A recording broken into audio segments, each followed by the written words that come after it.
नमस्कार दोस्तों, welcome back to our channel. Friends, मैं आप सबका अपने चैनल स्टॉक्स फॉर लाइफ में बहुत स्वागत करता हूं। Welcome to STFL family. DF family में बस बात की जाए, एचडीएफसी लिमिटेड अपने आप में हाउसिंग लोन बांटने वाली सबसे बड़ी कंपनी है। निफ्टी 50 का बहुत रेप्यूटेड, मैं बोलूँगा, क्लब में आने वाली एक दिग्गज कंपनी दिखाई पड़ती है और एचडीएफसी ग्रुप को बिलोंग करती है। लेकिन याद रखिएगा, वो भी कभी मिड कैप कंपनी थी। लेकिन याद रखिएगा, मिड कैप से लार्ज कैप का जो सफ़र होता है वो बहुत तेज़ होता है। स्मॉल कैप को लोग आइडेंटिफाई करने में बहुत देर करते हैं और इसीलिए स्मॉल कैप से लेके जो मिड कैप का सफ़र होता है बहुत देर लगता है। 15 साल, 12 साल, 20 साल। लेकिन दोस्तों, मिड कैप से लार्ज कैप का जो सफ़र होता है वो 5 से 7 साल और 7 से 9 साल, 10 साल में हमें देखने को मिलता है। मतलब ये जो रैली आती है, बहुत जोड़ आती है। तो इसी बीच में हम ये देखना है, आपने थंबनेल में देखा होगा कि एचडीएफसी का बाप का मतलब इधर पे ये है कि आने वाले 5 साल में जितना रिटर्न दोस्तों एचडीएफसी लिमिट बनाएगा, उससे ज़्यादा ये मिड कैप का स्टॉक बनाएगा, जिसमें जोरदार एफआईआईज की एंट्री है। रोबस्ट नंबर देखने को मिल रहे हैं। सारे एनालिस्ट दोस्तों इसको लेकर रिकमेंडेशन कर रहे हैं, मैं भी कर रहा हूँ। और ख़ासकर दोस्तों इनके नंबर आए थे स्टेलर देखने को मिल रहे हैं। इसी बीच में हमें ह्यूज ह्यूज ह्यूज डिलीवरी देखने को मिल रहे हैं। तो आपको इग्नोर नहीं करना चाहिए, रडार में रखिए। कभी भी एमओएस पे आएँ तो उसको रपक लीजिएगा, बिकॉज मिड कैप का कोई स्टॉक अगर मैं रिकमेंडेशन देता हूँ तो गाइस मैं उससे बहुत श्योर होता हूँ। उसके पहले आपने देखा कि नवीन फ्लोरिन, दीपक नाइट्रेट, मतलब एल्केल एमिन्स, रिलैक्सो को मैंने कितने लेवल से बताया था और आप देख सकते हैं कितने तेज़ी से भागा। तो गैस मैं भी इसको बता रहा हूँ, इसको अपने रडार पर रखिए और कभी भी आपको मौका मिले तो इसको दबोच लीजिएगा, बिकॉज अपने आप में फंडामेंटली बहुत ही अच्छी कंपनी। तो मैं किसके बारे में डिस्कस कर रहा हूँ, उनके नंबर्स आए थे। तो नंबर्स के बावजूद जहाँ पे ईयू स्मॉल फाइनेंस बैंक इतना गिरा, 10% का लो हो सके गैस, इसमें तेज़ी तो नहीं आई लेकिन गिरावट भी नहीं आई और इसी बीच में एकोमोडेशन जारी है। और मार्केट जब भागेगा तो गाइस यही स्टॉक आपको बहुत तेज होते हुए देखने को मिलेगा। इस बात को आप नोट करके चलें। चैनल फर्स्ट टाइम होंगे, सब्सक्राइब कर सकते हैं इस तरह क्वालिटी कंटेंट को सबसे पहले एक्सेस करने के लिए। Now without dealing in for time, let's begin. तो गाइस, कंपनी का नाम रिवील करने से पहले इनके एक बार थोड़े से Q4 के नंबर्स देखना बनता है कि इनके Q4 के नंबर्स कैसे रहे। तो गाइस, अगर आप देखें तो पहले मैं ईयर ऑन ईयर कंपेयर करूंगा, बिकॉज इनके नंबर्स बहुत ही हमें एक दो दिन पहले देखने को मिलते हैं। और आप देख सकते हैं कि सब रुपीज़ मिलियन है।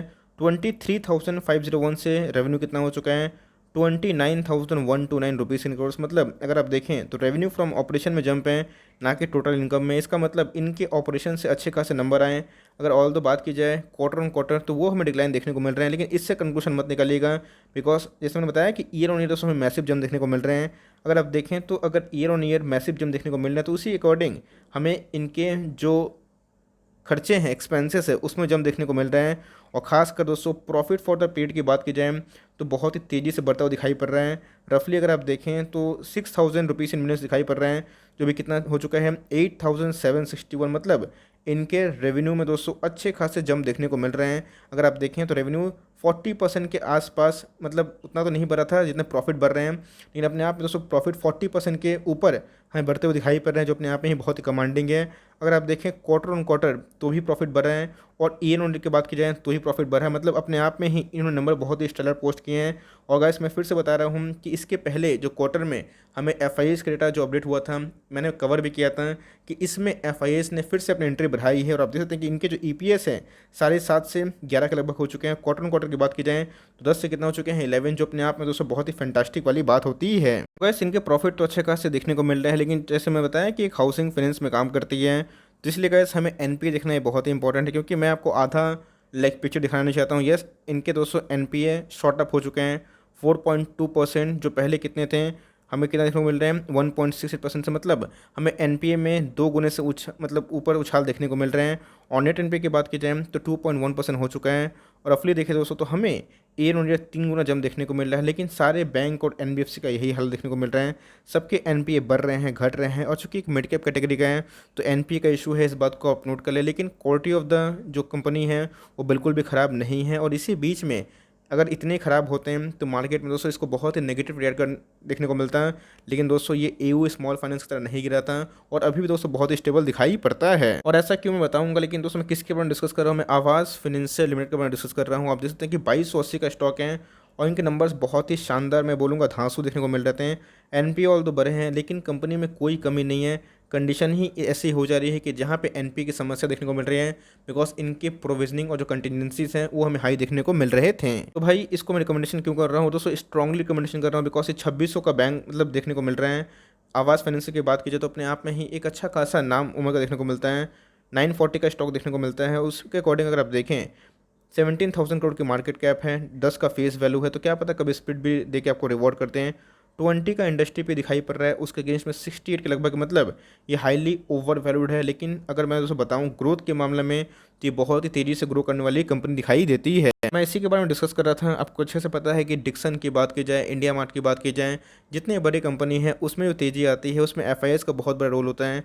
तो अगर आप देखें इंश्योरेंस कंपनी को दोस्तों बाद में कवर करेंगे, लेकिन सबसे पहले अगर आप देखें प्रमोटर के बाद 53% का स्टेक देखने को मिलता है। 24% का जो स्टेक है वो हमें एफआईएस के देखने को मिलते हैं। 13% का जो स्टेक है डीआईएस के पास है, और मात्र 208% का ही स्टेक रिटेल के पास है। मतलब इसमें एफआईएस को बहुत ज़्यादा भरोसा है, एक भी परसेंट प्लेज नहीं है।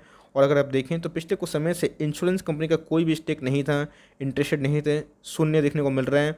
और उसके 4 क्वार्टर के बाद अगर आप देखें तो इंश्योरेंस कंपनी के जो अप्रॉक्स जो स्टेक है दोस्तों 1.5% का दिखाई पड़ता है। और ये जो होता है ना, ये बहुत तेज होता है, बिकॉज इंश्योरेंस कंपनी 1% से स्टेक तभी बढ़ाती है जब उसको उस कंपनी पे भरोसा होता होगा। कंपनी के पास कितना रिजर्व सरप्लस है देखना बनता है। तो जी हाँ दोस्तों, कंपनी के पास 2000 करोड़ का रिजर्व सरप्लस है, जो अपने आप में ही बहुत ही शानदार नंबर्स हैं। कंपनी के आरओई कितने हैं, तो भाई कंपनी के आरओई 11 के लगभग दिखाई पड़ते हैं। चूँकि फिनेंस वाली कंपनी है, इस बात को आप नोट करके चले। तो इनके आरओई की बात की जाए 12 से 15 सही होते हैं। आरओसी की बात की जाए 8.76, करंट रेशो ठीक ठाक है। और कंपनी चूँकि एक फिनेंस वाली कंपनी है, एनबीएफसीज हैं, तो हमें 2.5% के लगभग दिखाई देता है। यही कारण है गाइस कि कंपनी में बहुत ही स्टेबिलिटी देखने को मिलती है। और जैसे मैंने बताया कि जहाँ पे ग्रोथ होता है फंडामेंटल उधर ही होता है। ये कोरोना दोस्तों एक बार ही आया है, हो सकता है कि और 6 महीना साल भर लोगों को परेशान करे, लेकिन उसके बाद नहीं रहेगा। लेकिन इसके अंदर जो ग्रोथ है वो हमेशा रहेगा, और आपको बहुत ही अच्छा लेवल्स मिल रहा है। अगर आप देखें तो इनके प्रॉफिट दोस्तों बहुत तेज़ी से बढ़ रहे हैं।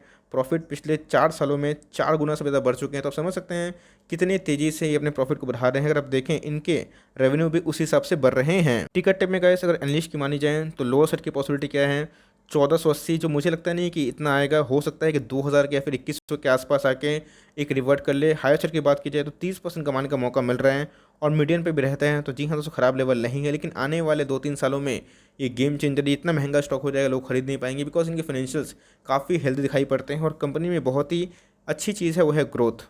इसलिए गाइस मेरी हाई रिकमेंडेशन है कि आप इस कंपनी को नोटिस करें, इस पर स्टडी करें, और कंपनी के बारे में डिस्कस करूँ तो अपने आप में बहुत ही शानदार कंपनी दिखाई पड़ती हैं।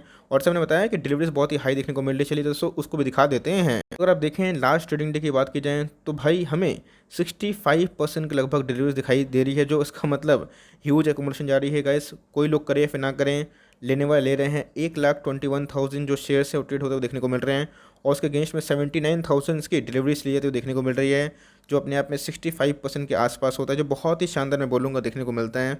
और कंपनी की बात की जाए 2674 के लगभग दिखाई पड़ता है। अभी के करंट मार्केट प्राइस की बात की जाए तो 10-12-15% डिस्काउंट में मिल रहे हैं। तो एकदम चाहें तो मिड कैप का कोई अच्छा स्टॉक चाहते हैं तो इसको स्टडी कर सकते हैं। रिकमेंडेशन के तौर पर अगर लॉन्ग टर्म का इंटेंशन रखते हैं तो करंट मार्केट प्राइस से बाई कर सकते हैं, या फिर 100-200 गिरावट अगर होता है तो उधर पे आप मतलब चाहें तो ऐड कर सकते हैं। अब ऐसा नहीं दोस्तों कि एचडीएफसी को निकाल देना है, नहीं, एचडीएफसी को रखना है, लेकिन इस पर भी अपने स्टडी करिए, बिकॉज ये दोस्तों मिड कैप का बहुत ही तेज सितारा बन सकता है। इतना ऐसा पोटेंशियल आप देख सकते हैं कि 65% डिलीवरीज हम देखने को मिल रही हैं, जो कि लास्ट डे में देखने को मिल रही थी। सो फॉर टाइमिंग ये छोटी सी अपडेट थी कि भाई इसको ट्रैक करिए, और कभी मौका मिले तो ऐसे स्टॉक पे निवेश करने का मौका ना छोड़िए। आई होप ये वीडियो आपके लिए हेल्पफुल था। कंटेंट सही लगा तो एक लाइक कर दीजिए, चैनल फर्स्ट टाइम होंगे तो याद से सब्सक्राइब भी करना ना भूलें। फर्दर कोई डाउट उसको ड्रॉप कर सकते हैं, और कुछ और रिव्यू चाहिए उसका नाम ड्रॉप करना ना भूलें। I would love to make a video on your demand. Guys मिलते हैं जल्दी ही, तब तक के लिए bye, thanks for friends, god bless you all.